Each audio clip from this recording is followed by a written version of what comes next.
দেখছেন এগ মশলা rice recipe. এইরকম দেখতে লাগবে পুরো হয়ে গেলে। এবার আমরা যাব রেসিপিতে।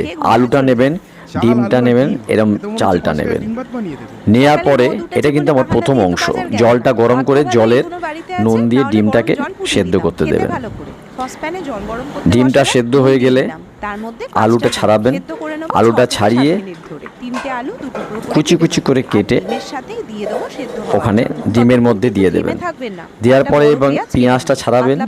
পেঁয়াজটা ছাড়ানো হয়ে গেলে পেঁয়াজটাও কুচি কুচি করে কেটে পাশে রাখবেন। এরপর আবার আমরা ফ্রাইং প্যানে চলে যাব। টমেটোটা কেটে কুচি কুচি করে নেব, কুচি কুচি করে কেটে রেখে দেবো এবং রসুন আদাটা শিলে ভালো করে বেটে নেব। এটা মিক্সিতেও বাটতে পারেন, শিলে বাটলে আরও ভালো হয়।